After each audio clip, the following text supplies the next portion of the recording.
Breaking Jain news.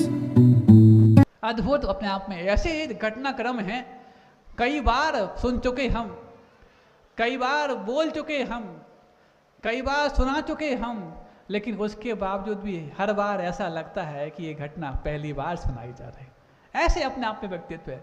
कभी रामायण की बात आए, राम की बात आए, सबको मालूम है राम और रावण में क्या हुआ, राम और सीता क्या थे, वो क्या उनको वनवास हुआ, कैकेयी कौन थी, कौशल्या कौन थी, सुमित्रा कौन थी, और दशरथ कौन थे, लक्ष्मण भरत, सब मालूम है।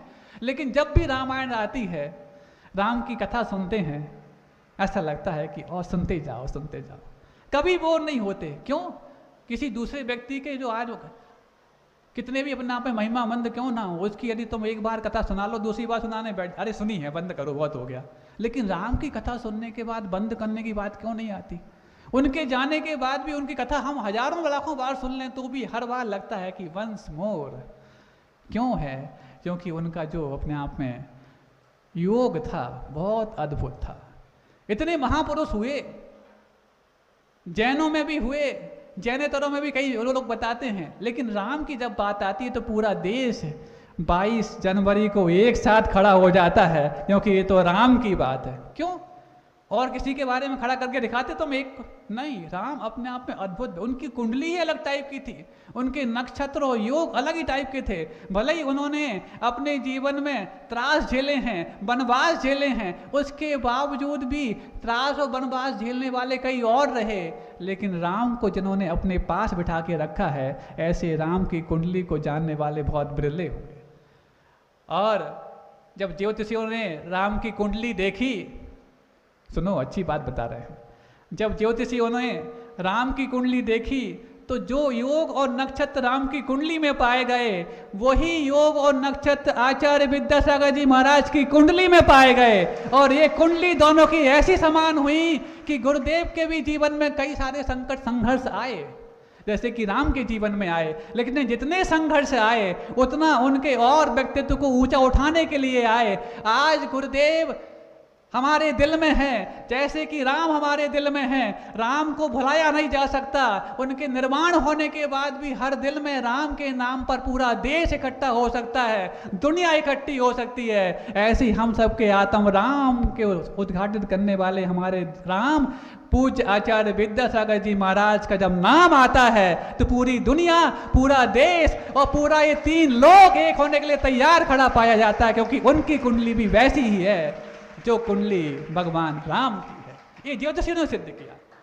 तब हमें लगा कि ऐसा क्या है आचार्य श्री में। अरे उनके भी शिष्य, आचार्य विद्यासागर जी के शिष्य भी बहुत सारे हैं, वो भी खूब तपस्या कर लेते। तपस्या भले ही कर लें, लेकिन गुरुदेव की कुंडली की बराबरी कोई नहीं कर सकता। हाँ, गुरुदेव के शिष्य, और जो गुरुदेव अपने ऐसे शिष्यों के, तपस्वी शिष्यों की कई बार खुद तारीफ भी करते हों। ऐसा नहीं कि वो तारीफ नहीं करते, अपने शिष्यों की करते थे, मौके पर करते थे। कोई तपस्या करने वाला विशेष शिष्य हो तो किस पिता को फक्र नहीं होता कि मेरा बेटा मुझसे आगे निकल रहा है, लेकिन खुद तारीफ कर दें तो भी दुनिया उनके द्वारा अपने शिष्य की तारीफ करने के बावजूद भी उस शिष्य की तारीफ नहीं, उस गुरु की तारीफ करते थे, जिनको अपन अपन सबके राम मानते हैं। एकमात्र वो राम जो सबके दिलों को एक करने के लिए कारण बनते हैं, वो और कोई नहीं, अपन सबके भगवान आचार्य विद्यासागर जी महाराज हैं।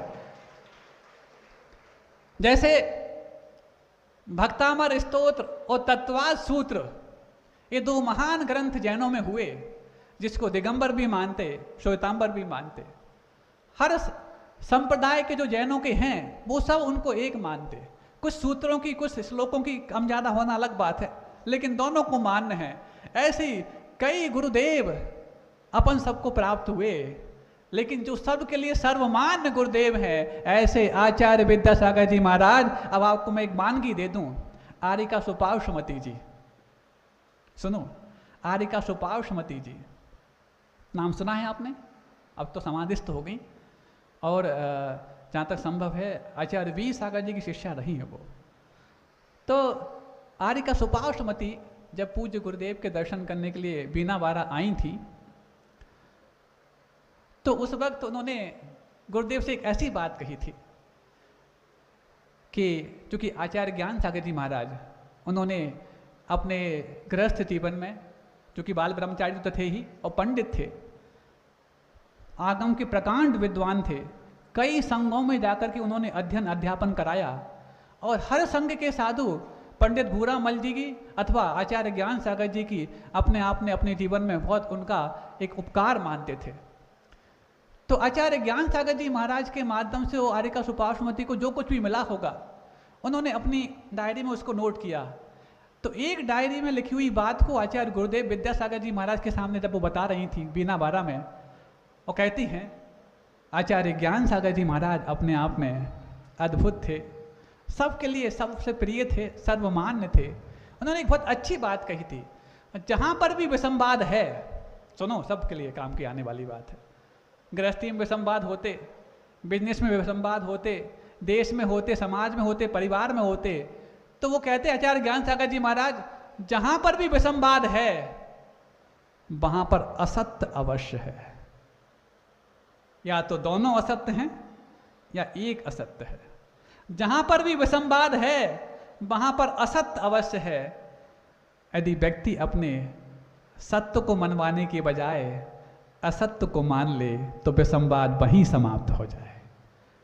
सत्य को तुम क्यों मनवाना चाह रहे हो? सत्य तो अपने आप में सबको मान्य होता है, जो मान्य नहीं हो रहा है वो तो असत्य होता है। यदि व्यक्ति अपने असत्य को स्वीकार कर ले, गुरुदेव की वो पंक्ति आर्यिका सुपार्श्वमती बोलती है कि गुरुदेव की वो पंक्ति मैंने उसी समय अपनी डायरी में लिख ली थी, क्योंकि जीवन में कई बार किसी प्रकार के विसंवाद विवाद हो जाते हैं, लेकिन इस पंक्ति को जब मैं याद करती हूँ तो तुरंत मेरे लिए समाधान मिल जाता है। कहीं ना कहीं असत्य अवश्य है।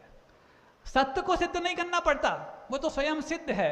असत्य जहाँ पर हो उसको मां स्वीकार करने की सामर्थ्य जगा ली जाए, वहीं पर समाप्त हो जाता है वो विसंवाद। और कहते ऐसे श्रेष्ठ गुरु के जो सर्वमान्य गुरु हैं उनके शिष्य बनने का अवसर आपको प्राप्त हुआ है, आप भी सर्वमान्य गुरु बनने जा रहे हैं, ऐसा वो बोलती। सोचो कितने लोगों ने आकर के, अन्ना हजारे आपने नाम सुना है? सुना? जब अन्ना हजारे गुरुदेव के पास 2017 में आए, बहुत सारी चर्चाएं की और चर्चाएं करने के बाद लगभग 1 घंटे 20 मिनट तक चर्चा की।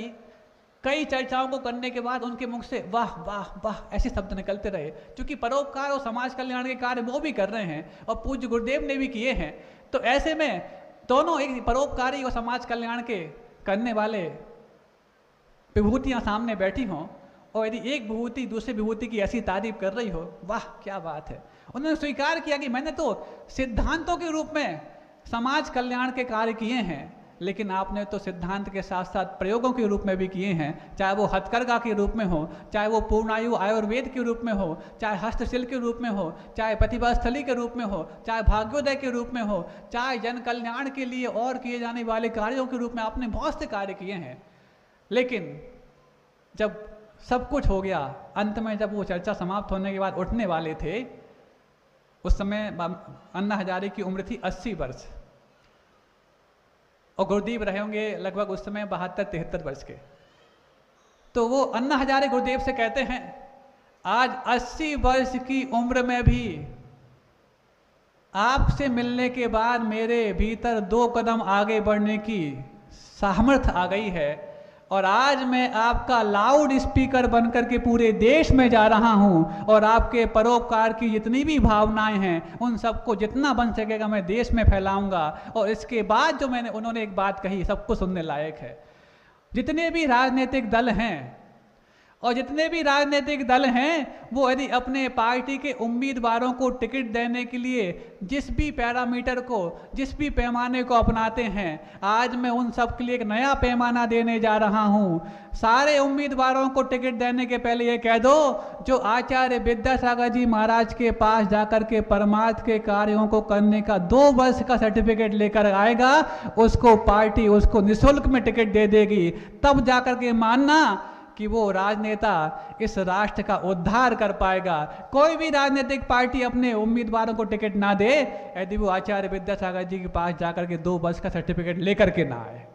सोचो इतनी बड़ी बात अन्ना हजारे ने कही।